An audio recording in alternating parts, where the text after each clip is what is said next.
La- We don't have a full committee in attendance, but we're going to go ahead and call the meeting to order. And the meeting agenda is showing in the video. Does anybody have any amendments to the agenda or any conflicts of interest for the agenda items?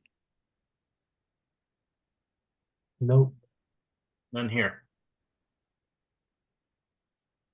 Okay. Can we have a motion to accept the agenda as submitted? You can't really take motions. Oh, that's true. Madam Chair. Sorry. Sorry. I always stumble over it anyway. Yeah, Jeffrey just sent a note that he can't make it. He's out of town. Okay. So the first discussion item is potential projects for the Walk Bike Drive Safety Improvement Project. And, we already talked about supporting the project on Riverdale Road.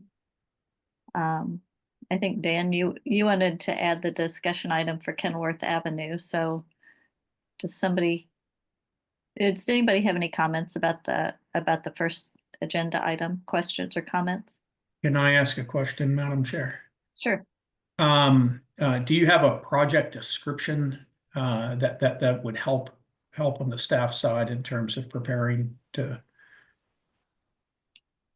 I do not. We can work together to get something put together for you. So you're just looking for. In high level, if I recall correctly, at one of the meetings, there was discussion about some raised crosswalks. Are there other things? Are there curb bump outs? What is it that committee members envision in terms of improvements on Riverdale Road? Okay. And yeah, it just a high level thing. It'll give us something that we could then start talking to the traffic engineers about and start doing some cost projections and stuff like that. Okay. Melissa, I had a question. John, I think when we talked about this before, I think we got stuck at this point. So of the motion. And so I'm wondering and I'm sorry, this may be you may want us to try to help answer this question ourselves, but like what level of detail, oh, I'm sorry, my camera's not on. What level of detail were you kind of looking for, or just kind of like the types of things or types of treatments that the committee might feel are in the menu from, I had another follow-up question about the limits of the Riverdale Road suggestion. So, but I'll start with the first question. So just a high level. So if you envision that there be improvements made from Lafayette to Kenilworth along Riverdale Road, and that you would envision raised crosswalks or bump outs or enhanced lighting, and just something high level of what the committee's vision would be, and then that's something that we would take and say, well, that makes sense, would be shared with the mayor and council. So they're clued in, and it's really a project that grows out of this committee. And then we take it, and Ivy will just task one of our on-call engineers. Hey, let's look at this. What are the possibilities? Here's a vision that the committee would like to see. Does this make sense from an engineering standpoint? And then that helps me put money towards it in a final recommendation to the council. So, Okay. So just a high level, What is it that you would like to accomplish there? And I'm going I had to a- apologize ahead of time. I'm ill tonight, so I'm running a little fever. So if I seem kind of foggy in the head or something, just bear with me. You seem to be hanging in there quite well, John. I'm sorry you're sick. Yeah, it's I done. had one follow-up question about the Riverdale Road. I think we had discussed earlier that there might be some like focus limits, and originally, and y'all can correct me if I'm misremembering, but that we were kind of focused on the section on the east side of the tracks from basically the barbecue place to Kenilworth or so, but I couldn't remember if that was definitely to include the school as kind of the core piece, because I think the discussion was kind of born of the idea that we really needed to kind of do something to kind of look at the potential things that could be done around the school, but then kind of more broadly that there was some need on Riverdale kind of going from tracks to Kenilworth.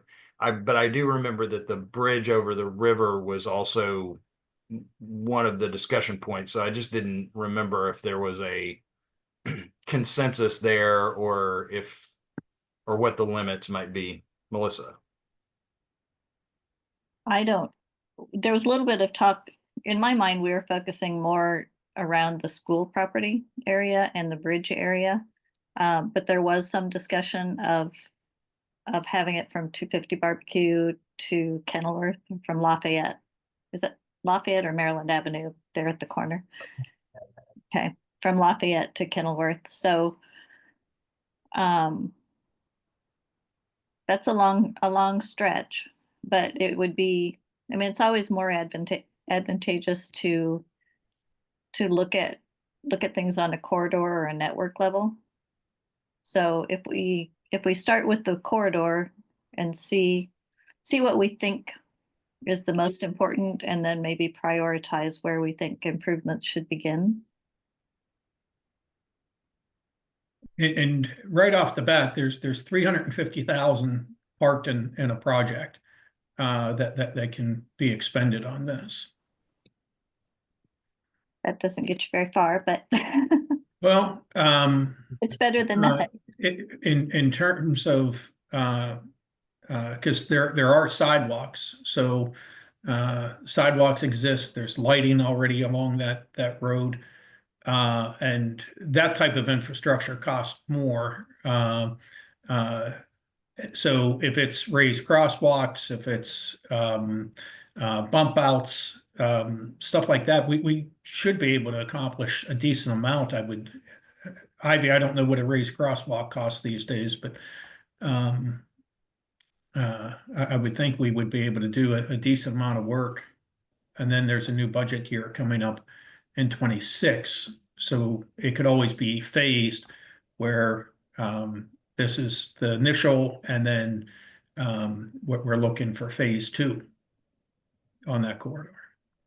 If I can, I think they're running between 6,000 and 8,000, and that includes the required signage, Okay. road markings. Mike, your recollection is similar to mine. I think, if I recall, we did talk a little bit about that intersection with Lafayette and Riverdale Road, as Melissa mentioned. I think some of the suggestions were things that might not be, well, hopefully it would be relatively lower cost. Like it's a 3-way intersection, but there's only one stop sign there. There's the left turn heading southbound on Lafayette. People usually are driving in the wrong side of the road there because it's such a weird arrangement with the way the road's split. And then I think you had pointed out there's no crosswalks on 48th or 49th marked. And it's not until you get down to Taylor Road where there's another marked crosswalk. So I think there are some suggestions kind of along the corridor. And then as far as the bridge, my recollection was there was a separate kind of conversation around state replacement of the bridge and this recommendation around the wider sidewalk there. And MDOT had said they would consider adding a raised crosswalk there, but that's delayed, as I think Jessica had told us. So I think we were suggesting maybe not holding off until MDOT did some of those things, but other improvements along that corridor was kind of what I remember we talked about. And John, it sounds like if we give some examples like that and just general description of the link, that would be kind of enough for Yep. them. Okay. Yeah, that gives us on the staff team something to react to. So if the committee lays out this is a priority, here's kind of a vision, then we can take it, work with the engineers, put something together, bring it back to you all, see if we're hitting the mark, and then take it to the council. And is it okay for us to go ahead and maybe put together some bullet points and send them by email? Is that sufficient? Absolutely. Okay. Yep. Okay. I can help put some notes together and then circulate it to others for feedback if that helps. That helps a lot, Dan. Excuse me. And Dan, I'll obviously volunteer to help. Yeah, me too, of course. And yeah, I don't know if it's appropriate to have a site visit or a walkthrough. I know the town does town walks, but it's also middle of winter. So I don't know if there's any interest in doing I'm just always taking. happy to go for a walk with whoever wants to go. I'm happy. I know the walk well. I'm happy to do it anytime. As long as it's not snowing and icy. But other than that, I'm okay. Yeah, the next 2 days probably wouldn't be advisable. But yes, so if members of the committee want to get together and walk along there, I would ask that if you're envisioning more of a community walk to get more input, while that certainly can be coordinated, I wouldn't wait to get us something, because I really need some sort of a high level thing that staff can react to, and I don't want this to be delayed, if that makes sense. So do you have a deadline when you would like to have something from us? If you all could send us something in the next 2 weeks, it certainly would help. And because we're preparing reports now with our projections for how we're going to end the current fiscal year. And the next, well, starting in early March, April, May are crazy busy for us. And so it would be nice if we had something in 2 weeks, just saying, here's something that's a priority to the committee, and we have this vision along here. Okay. And then staff can take it and run with it. I'll aim to have something to the rest of the group by this weekend, the end of the weekend. So that should give time for some feedback in that 2-week time, if that works. That would be great, Dan. I'm going out of town for the rest of the week, and I'm got an early flight tomorrow morning. It looks like the weekend, the weather's not all that great, but Even better to be inside typing notes about Riverdale Road. So yeah, but not good time for a walkthrough. Yeah, it's gonna rain and be yucky all weekend.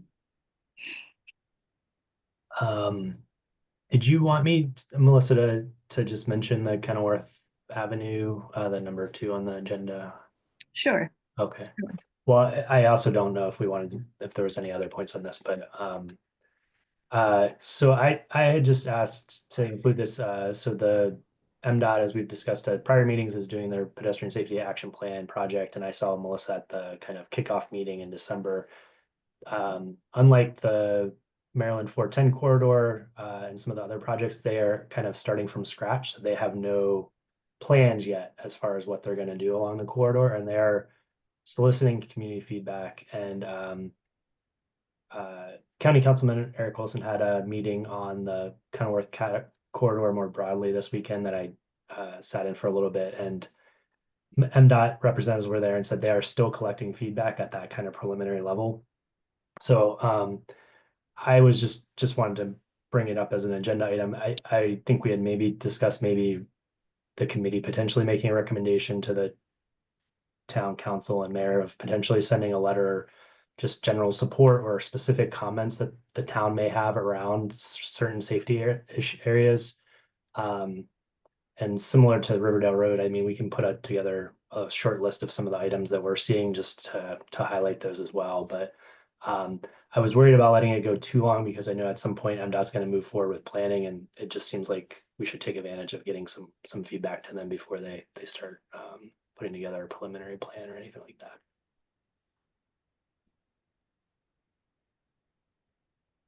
I think that sounds like a great idea. Is that something that you think the council would, if we draft something up, that the council would support? And I think if you're asking me, I think the council would welcome recommendations. okay, Yes. So I don't think your efforts would be in vain. I think they would welcome your sharing your expertise and yes.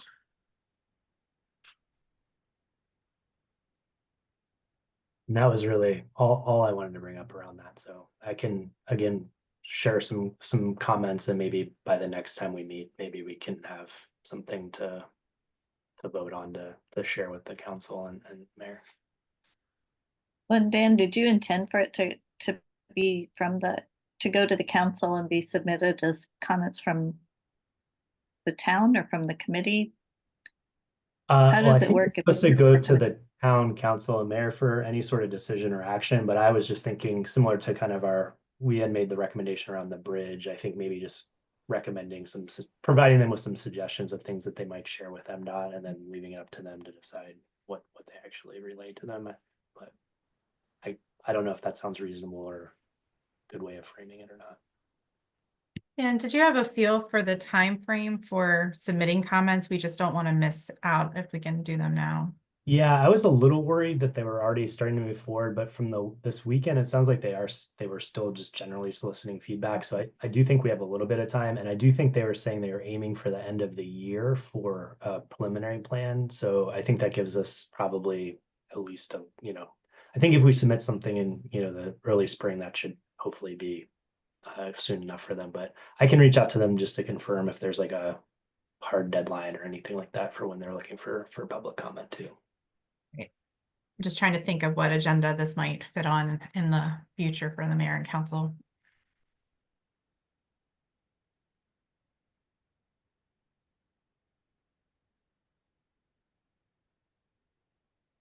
I think we lost our public person.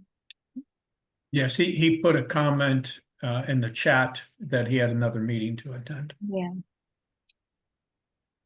So what else? The last item was the traffic study, and I think Mike and I had briefly just chatted about this after the community meeting, and Mike had an idea which just sounded like a good idea. And again, it may have been budget related, so it seemed timely to maybe discuss it if possible. Yeah, you want me to jump in, Melissa? I can just talk about this. This is a very like kind of sketchy, not like sketchy suspicious, sketchy like not certain kind of agenda item. But I wanted to bring it up because and I think that this was and I was talking with Dan about this, and I think this was a takeaway that he and I both had from the community meeting on the that we had in January, which was that a lot of the comments that were kind of coming back had a lot to do with the concern over cut through traffic, speeding, lack of attention to any traffic, to the traffic control through the town center, speeding, more speeding, and so I think what I wanted to do was just to kind of tee up for discussion. I know we're kind of short on people, but the idea that it it might be a kind of prudent thing to do to start thinking about ways that we could do a kind of townwide, traffic, kind of speed study to try to help guide us through like where there are particular trouble spots. And I know that the town staff, I know that the police have some data, particularly in the areas where we have cameras on kind of ranges of speeds and those sorts of things. I one of the things that I have been reading on, and yes, I do sometimes look at this in my spare time. That some folks have been doing, have started doing traffic study using what's kind of considered big data, where they buy aggregate data from particular vendors that use Google and Waze and other things to try, and they source their data through those platforms, and they integrate it so that you can kind of see where actually people are going based on those data sources. So so that's kind of a not a direct measurement, but a kind of using of data that's kind of already out there. It's considered to be in some cases more cost effective to do studies that way as opposed to direct measurement. However, direct measurement is always great, as well. But then, of course, you have, when do you do the measurement? How long is the measurement? And all of these are like, professional, like engineering judgment calls in a lot of cases. There are guidelines and things that people follow. And I'm sure that, that y'all probably know a whole lot more about some of those than I do. But, so mainly the idea that I wanted to bring to the group was, are there thoughts about like the want for something like that to help? Because one of the things that a lot has come up a lot are things about traffic calming, and how do we try to slow people down, and where are people going from and to? And there was a lot of talk about cut through traffic at the public meeting. And while I think we all have kind of anecdotal thoughts about how much of our traffic is actually cut through traffic versus others, I don't know that we have any really hard and fast data on entries and exits from our town on, so it's just I think this is going to get much more important also as we have some pretty key like development projects that are going to act as local generators of traffic. So the need to understand kind of what's happening now, I think it's a pretty important point for us to kind of understand that, because we're getting ready to add a bunch of apartments and a bunch of cars that will be generated internally, which will also add to a lot of the pressure points. And so I know that's a lot of talk and no solutions. But it's something that I've just thought might be something that it would be good for the town to pursue. I don't really have a good feel for the like cost of such a project. Some folks who might have some connections to other small towns might know, but it's just something that sometimes when we're dealing with these issues, it's kind of nice to have a data source to help guide you. And I mean, we can certainly do a lot because sometimes anecdotal stuff is actually quite good. And sometimes you can just stand there and watch things and know, you know, to a certain degree through direct observation, some of the things that are happening. But something more comprehensive might be helpful. And particularly when one of the things that I've been thinking about, and this I think came up in the meeting as well, is when the Kenilworth and East West Highway intersection with the Purple Line station and all of those things start to straighten out, the traffic patterns are going to change again.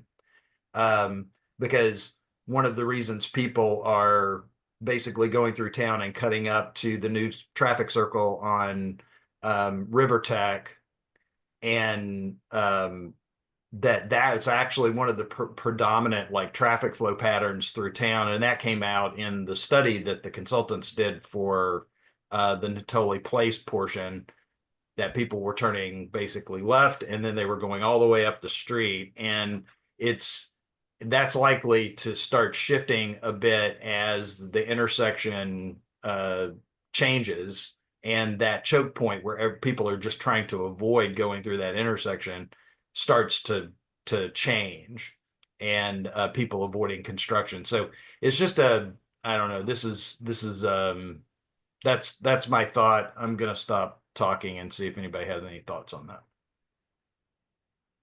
So, Melissa, can I comment on this? Absolutely. So, Mike, I would say it's always good to have data and the anecdotal information as well. So, because I know when I left the community meeting and I was turning onto River Tech Court, there was a car on my bumper all the way down Lafayette. And when I made the turn and went around the circle there and out River Tech, they decided to pass me on the double yellow. And so it's the anecdotal is nice, but it's also nice. I like what you're saying about traffic volume, the points of origin, and there are ways to measure that. I do have a question, and Ivy, if you need to look into this, let me know. But do our radar signs that we have, do they collect data? Not the portable ones that we put up, but the ones that are permanently installed. Are we able to pull data from those in terms of believe so. people speeding? Yes, I believe so. Okay, I so can confirm that tomorrow, but I believe so. yeah, if we could do that, because we have quite a few of those now, and we'll probably put up a few more, but it'd be good to know how many folks are speeding and what the speeds are. That's something that already exists, but I like the idea of having a better understanding. So when folks say that it's cut through, maybe it's not. Maybe it was a resident or a business owner in town that passed me on the left on River Tech. I don't know. But I think there's value in being better informed about decisions. And is it an education thing? We have to work locally, or do we need to make it so people don't want to cut through? Or is it a combination thereof? So from a staff perspective, my perspective, I would say yes. It's something that we should look at, and we can talk to others. We can talk to some firms that do this sort of thing. And then I imagine we'd have to put something like this out to bid. It'd probably be more than 20,000. And so anything over 20, that's my limit. I'm allowed to spend up to 20 over that. I have to put it out to bid and seek the council authority. But anyway, I like the idea, Mike, and I appreciate you all bringing it up. It would be nice to know what information is currently available.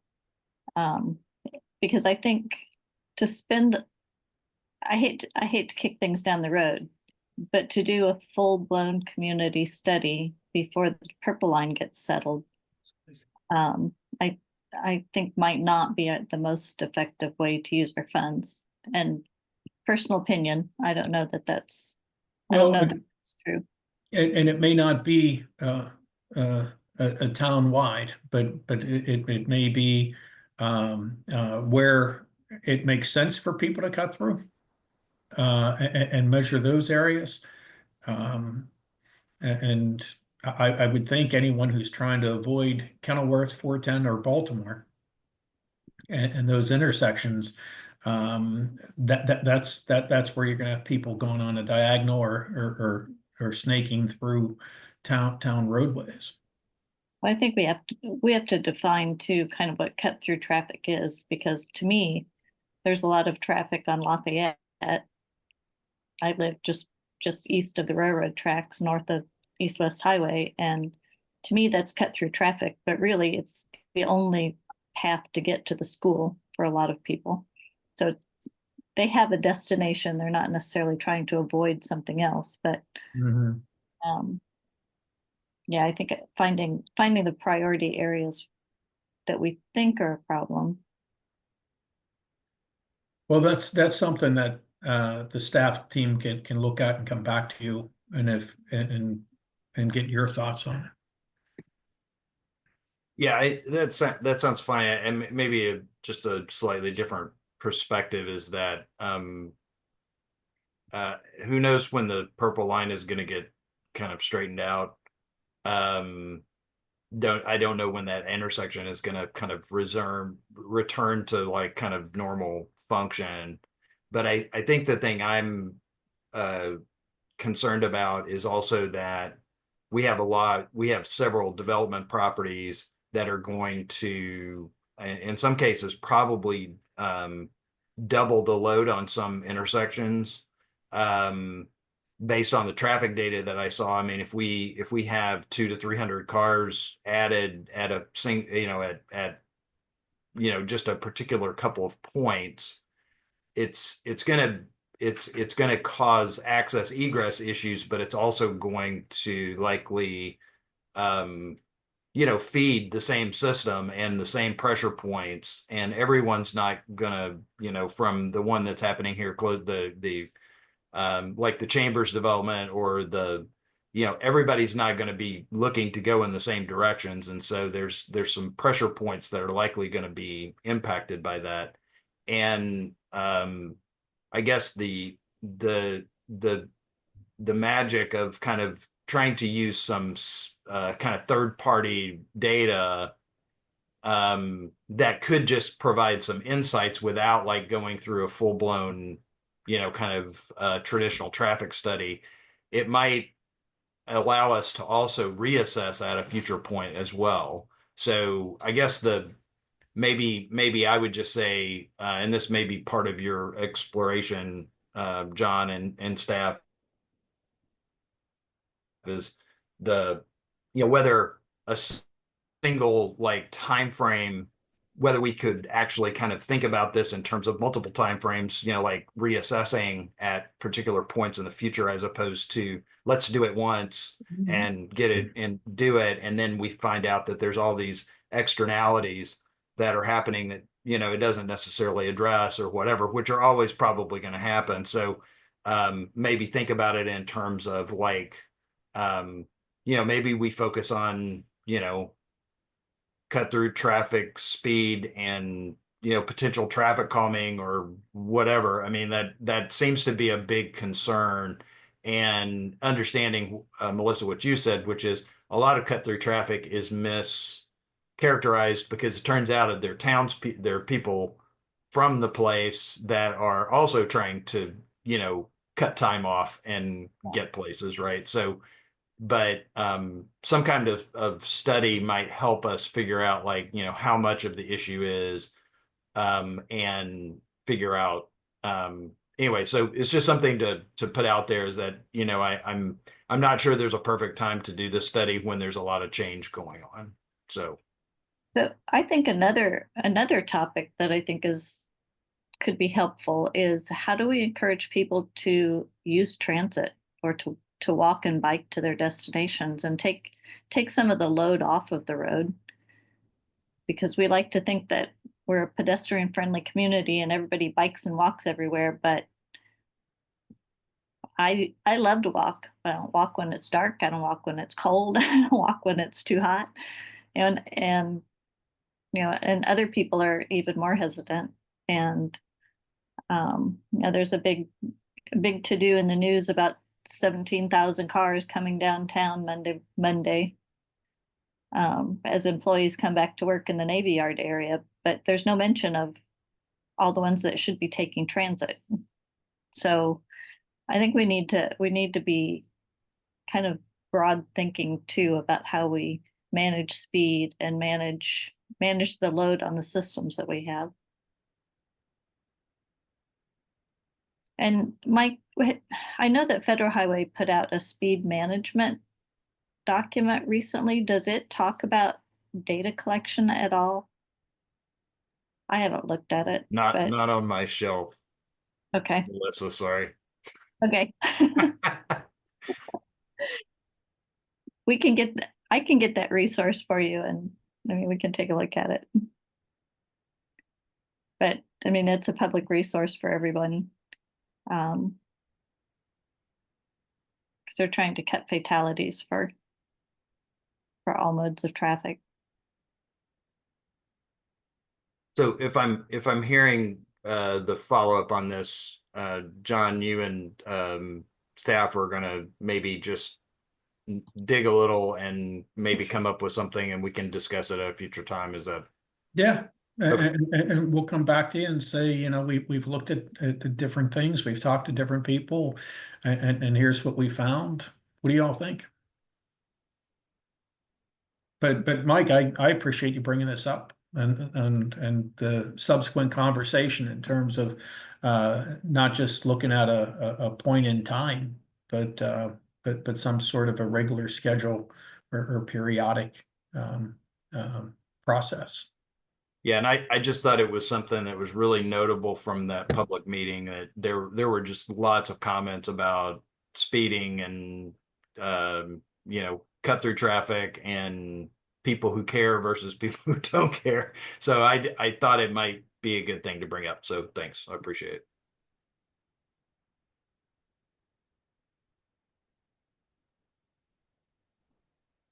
Spike. I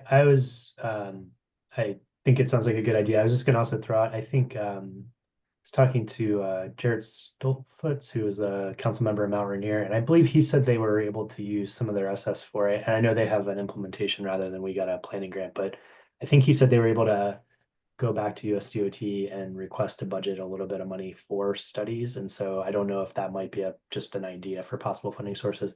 So recognize no one knows what's going on with funding right now. So I don't know if that's federal funding, but that just throwing that out there in case that's another avenue for this. And then Mike had shared about big data, and I don't know how much things cost or what's out there, but there seem like there's some pretty cool tools that you might be able to subscribe to for a short period of time, and then renew your subscription later and pull data in the future as well. And I don't know if that's the sort of study or not, but it seems like there's a lot more out there than maybe just kind of a static study too.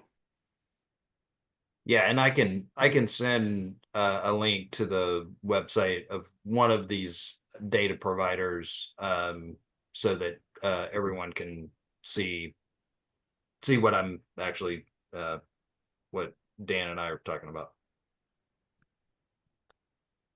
We're also surrounded by state roads, and the state will have pretty much up-to-date and continuous traffic counts too of all the roads around us that they're responsible for.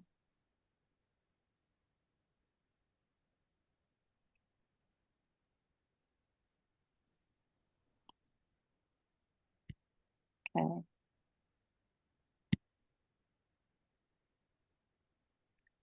So we don't have any more public people for public comments.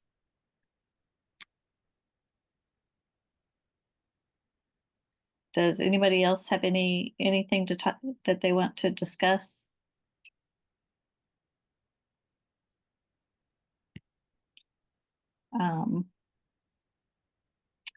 So it looks like our next meeting is March 10th of 2025 at 7:30, and we will have to send nagging reminders to everyone. Try to get people here. Melissa, would it help maybe if maybe after the meeting, I don't know if I don't want to rope Mike into this if he doesn't want to participate, but maybe each of us could reach out to one person that's not been attending and maybe just check in with them and see what's going on, and then also Okay. gauge whether or not they're planning on participating in the future, or if there's anything we can do to help make sure they attend in the future. Yeah. Does that sound good? I think that would be each of us picks one person, I think, maybe if that works. Yeah. Mike, I don't know if you're okay. All right. And I've been communicating with the mayor here the last few minutes. I explained to him the concern that we have in terms of meeting quorum. I started to lose my voice there. Well, and if we had people that were interested in joining the committee and applied, maybe the town would like to review Yeah, that group of people and see if there are some who are still interested to fill Lucy's spot. And if we find out others are just too busy to participate, or No, we want to have a diversity of backgrounds too, but is there a certain like advantage to having people that are maybe more committed to participating versus necessarily trying too hard to balance backgrounds? I know that's a policy and judgment call. I'm just throwing out there. I know other groups that participate in varies drastically who's able to attend and things like that. So I know we had a lot of interest, I guess. I just don't know if there's other folks in the community that would be willing to step in and fill some of those positions if needed. I have a meeting scheduled tomorrow evening with the mayor, so I'll discuss this with him tomorrow and get his take on it. Okay, thanks, John.